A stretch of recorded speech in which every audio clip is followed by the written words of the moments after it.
Hi friends, welcome to my channel. స్వప్నని police స్టేషన్కి పిలిపించి కాశీ చేత నిజాల్ని బయట పెట్టించిన కార్తీక్. షాక్లో జ్యోత్స్న.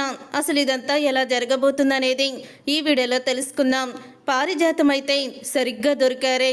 నిన్ను సీఈఓ నుంచి తొలగించి వాళ్ళ నాన్నని కూర్చోబెట్టాడు కదా, ఆ దేవుడు ఊరుకుంటాడా? సరైన గుణపాఠం చెప్పబోతున్నాడు అని పారిజాతం అంటూ ఉంటుంది. నీ మనవుడిని అడ్డు పెట్టుకొని ఈరోజు నేను కథంతా నడిపిస్తున్నాను, తెలిస్తే నువ్వేమైపోతావో గ్రాని అని అనుకుంటూ ఉంటుంది జ్యోత్స్న. అప్పుడే కార్తీక్తో శివన్నారాయణ అంటూ ఉంటాడు, అసలు ఇదంతా ఎలా జరుగుంటుంది? శ్రీధర్ ఏమీ తప్పు చేస్తుండడు, ఎక్కడో ఏదో పొరపాటు జరిగింది అని అంటూ ఉంటాడు శివన్నారాయణ. అవును తాత, నువ్వు చెప్పింది నిజమే, ఎక్కడో ఏదో పొరపాటు జరిగింది అని అంటూ ఉంటాడు కార్తీక్ కూడా. పోలీస్ స్టేషన్కి వెళ్తే అంతా తెలుస్తుందని ఇద్దరూ కలిసి పోలీస్ స్టేషన్కి అయితే వెళ్తారు. వెళ్ళిన తర్వాత అప్పుడే ఇక శ్రీధర్ అయితే తలంచుకొని అలా నుంచొని ఉంటాడు. నువ్వెందుకు శ్రీధర్ తలంచుకొని నుంచుంటున్నావు? నువ్వేం తప్పు చేశావని? ఎవరో చేసిన తప్పుకి నువ్వు తలంచుకోవాల్సిన అవసరం లేదు అని శివన్నారాయణ అంటూ ఉంటాడు.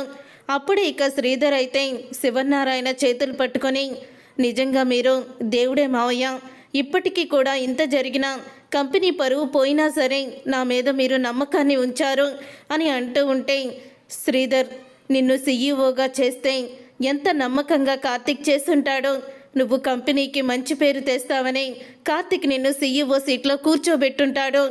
అలాంటి నువ్వు తప్పు చేస్తావని నేను అనుకోలేదు.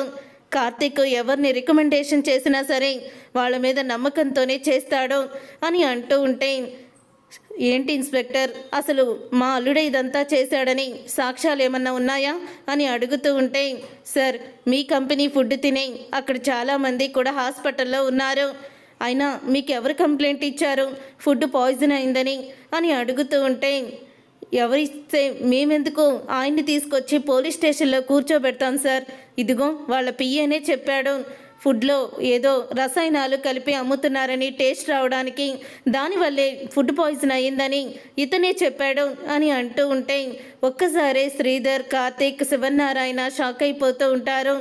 అప్పుడు ఇక కార్తీక్ అయితే కాశీ దగ్గరికి వెళ్ళి, ఏంటి కాశీ ఇదంతా? నువ్వే ఫుడ్లో పాయిజన్ ఉందని చెప్పావా? అసలు టేస్ట్గా ఉండడానికి రసాయనాలు కలపడం ఏంటి? మనది అంతా కూడా హెల్తీ ఫుడ్డే కదా, ఎటువంటి రసాయనాలు కలపని ఫుడ్డే కదా, అన్నీ తెలిసి కూడా నువ్వెలా చెప్పావు ఇలాగా అని అంటూ ఉంటే, లేదు బావా, మావయ్య గారు అలాగే చేయమన్నారు, అలాగే చేయించాను అని అంటూ ఉంటాడు కాశీ. అప్పుడే శ్రీధర్ అయితే కాశీ చంప పగలగొడతాడు. ఎందుకు నువ్వు అబద్ధం చెప్తున్నావు అని అంటూ ఉంటాడు. శ్రీధర్ అయితే, తినే తిండిలో ఎవడైనా విషం కలపమని చెప్తాడా ఏంటి? ఎందుకు నువ్వు ఇలా మారిపోయావు? మనసులో ఏం దురుద్దేశంతో ఇలా మాట్లాడుతున్నావు అని అడుగుతూ ఉంటాడు. శ్రీధర్ అయితే కాశీని. అప్పుడే ఇక కాశీ అయితే, మీరు ఇంత పొగరుగా ఉన్నారు కాబట్టి ఈరోజు పోలీస్ స్టేషన్లో నిలబడ్డారు, మనుషులకి విలువ ఇవ్వడం నేర్చుకోండి. మీకు పిఏగా ఉన్నంత మాత్రాన ఇష్టం వచ్చినట్టు నాతో ప్రవర్తిస్తే నేను ఏమీ ఊరుకోను, మీరే ఫుడ్ పాయిజన్ చేయించారు అని అంటూ ఉంటాడు కాశీ. కాశీ, నువ్వు చెప్పేది అబద్ధం, నువ్వు కావాలని అబద్ధం చెప్తున్నావు, నిజం చెప్పు అని అంటూ ఉంటే, నేను నిజమే చెప్తున్నాను బావా అని కాశీ అయితే అంటూ ఉంటాడు. అప్పుడు ఇక కాశీలో ఏదో తెలియని మార్పు కార్తీక్ అయితే గమనిస్తాడు. ఈలోగా ఫోన్ అయితే వస్తుంది కార్తీక్కి. అప్పుడు ఇక జ్యోత్స్న అయితే, ఏంటి బావా, కాశీయే మావయ్య ఇదంతా చేయించాడని నీతో చెప్పేశాడా? అందరి ముందు కూడా చెప్పేశాడా?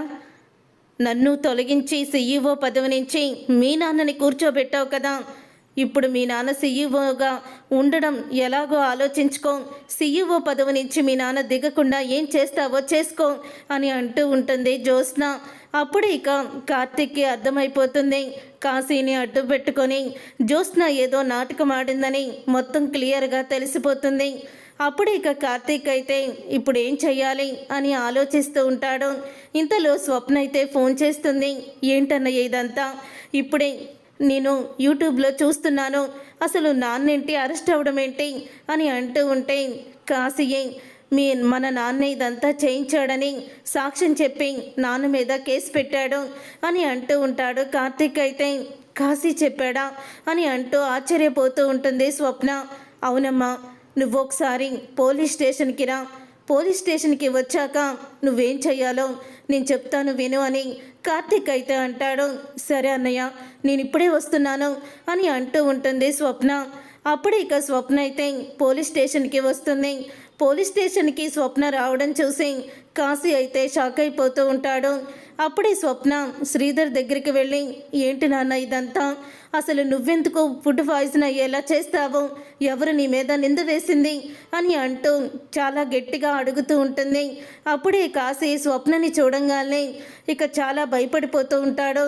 స్వప్న అయితే అంటూ ఉంటుంది, ఎవరు నాన్న నీ మీద కేసు పెట్టింది అని అడుగుతూ ఉంటే, అల్లుడే నా మీద కేసు పెట్టాడమ్మా అని చెప్పేస్తాడు శ్రీధర్.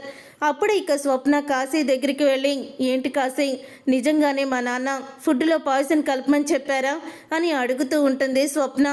అవును, మావయ్య గారే కొన్ని రసాయనాలు టేస్ట్ కోసం ఎక్కువగా మోతాదులో వేయమని చెప్పారు. అలా వేస్తే ఫుడ్ పాయిజన్ అవుతుంది మావయ్య గారు అని అప్పటికీ కూడా నేను నిజాన్ని చెప్పాను, కానీ వినిపించుకోకుండా అలాగే చేశారు అని అంటూ ఉంటాడు కాశీ. అవునా కాశీ, నువ్వు చెప్పేది నిజమే అన్నమాట అని అంటూ ఉంటుంది స్వప్న. అవును, నేను చెప్పేది నిజం, ముమ్మాటికి నిజం.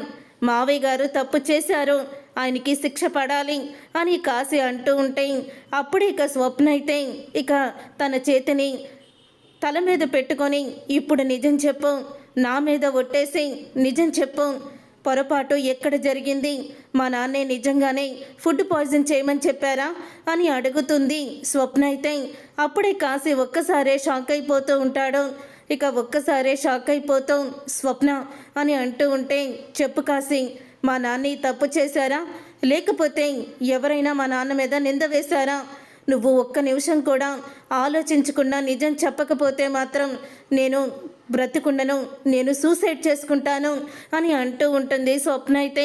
అమ్మ స్వప్న అని అనగానే, ఆగన్నయ్య, లేదు, కాశీలో ఏదో మార్పు వచ్చింది, తను చెప్పేది అబద్ధమని నాకు తెలుస్తుంది, నిజమేంటో తనే చెప్పాలి, లేకపోతే దారి చూపించిన మా నాన్నని అరెస్ట్ చేయించాలనుకున్నాడు.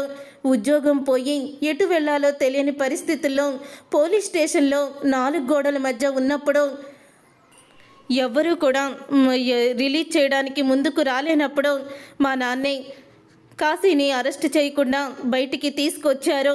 కానీ కాశీ మాత్రం ఆ విశ్వాసాన్ని కూడా తన మనసులో చెట్టుకోలేదు అని అంటూ ఉంటుంది స్వప్న. చెప్పు, చెప్తావా లేకపోతే ఇక్కడే సూసైడ్ చేసుకోమంటావా అని అంటూ అక్కడే ఉన్న కత్తిని తీసుకొని తన చేతి మీద పెట్టుకుంటుంది. అప్పుడు ఇక కాశీ అయితే, చెప్తాను, ఈ విషయంలో మావయ్య గారు తప్పేమీ లేదు, నేనే ఫుడ్ పాయిజన్ చేశాను అని నిజాన్ని ఒప్పుకుంటాడు కాశీ. నన్ను పిఏగా పెట్టుకొని ఒక పనివాడి కన్నా హీనంగా మావయ్య గారు చూస్తున్నారని, ఎలాగైనా మావయ్య గారి పొగరు దించేయాలని నేనే ఇదంతా చేశాను అని అంటూ నిజాన్ని బయట పెడతాడు కాశీ. కానీ నా చేత ఇలా చేయించింది వైరా అని అనగానే ఒక్కసారే కార్తీక్, శివనారాయణ షాక్ అయిపోతూ ఉంటారు. వైరానా, అతనికి నీకు ఎలా పరిచయం అయింది, ఎవరు నిన్ను అతనికి పరిచయం చేశారు అని అడుగుతూ ఉంటే అప్పుడే ఇక ఆ మాట విని, జ్యోత్స్న అక్క, నువ్వు నీకున్న అర్హతకి అసలు పిఏగా ఉండడం ఏంటి, నువ్వు పిఏగా కాదు జనరల్ మేనేజర్గా ఉండాలి, నీ అక్కగా నేను కోరుకుంటున్నాను అంటూ నన్ను వైరా దగ్గరికి పంపించింది. వైరా నన్ను, నువ్వు పిఏవేంటి, నువ్వు నా ఆఫీసులో మేనేజర్గా చేద్దువు కానీ నిన్ను బాధ పెట్టిన సీఈఓ మీద రివెంజ్ తీర్చుకో అంటూ తనే ఫుడ్ పాయిజన్ చేయమని ప్లాన్ చెప్పి సలహా ఇచ్చి తనే చేయించాడు అని నిజాన్ని బయట పెడతాడు కాశీ అయితే. అప్పుడే ఇక స్వప్న కాశీ చంప పగలగొడుతుంది. కాశీ చంప పగలగొట్టి, నీలాంటి వాడిన నిన్ను ప్రేమించి పెళ్లి చేసుకుంది, ఛీ, నిన్ను చూస్తుంటేనే అసహ్యం వేస్తుంది అని అంటూ ఉంటుంది స్వప్న. అప్పుడే కార్తీక్ అయితే, ఆగమ్మ స్వప్న, విన్నారు కదా ఇన్స్పెక్టర్, ఇదంతా కూడా చేయించింది ఎవరో కాదు వైరా, అలాగే జ్యోత్స్న, వాళ్ళిద్దరిని పోలీస్ స్టేషన్కి పిలిపించండి అని అడుగుతూ ఉంటాడు కార్తీక్ అయితే. లేకపోతే మీడియా ముందుకు వెళ్లాల్సి వస్తుంది అని అనగానే వైరాని, జ్యోత్స్నాని పోలీస్ స్టేషన్కి రమ్మంటారు. అప్పుడు ఇక వైరా గురించి మొత్తం కూడా చెప్పిందంతా కూడా విని వైరా అంటూ ఉంటాడు, జ్యోత్స్న ఇలా రికమెండేషన్ చేసింది కాబట్టి ఇతనికి మేనేజర్గా పోస్ట్ ఇస్తా అన్నాను, మా ఇంటికి వచ్చి బ్రతిమలాడింది అని అంటూ వైరా చెప్పేసరికి అప్పుడే శివనారాయణ జ్యోత్స్న చంప పగలగొడతాడు పోలీస్ స్టేషన్లోనే. చూసారుగా ఫ్రెండ్స్, రాబోయే కథలో ఖచ్చితంగా ఇలాగే జరగబోతుంది. మరి ఇలాగే జరగాలని మీరైతే కోరుకుంటున్నారా? అయితే వీడియోని తప్పకుండా లైక్ చేసి ఛానల్ని సబ్స్క్రైబ్ చేసుకొని పక్కనే ఉన్న గంట సింబల్పై ఆల్ని క్లిక్ చేయండి. అప్పుడే మేము పెట్టే ప్రతి వీడియో మీరు మిస్ కాకుండా చూసేవచ్చు.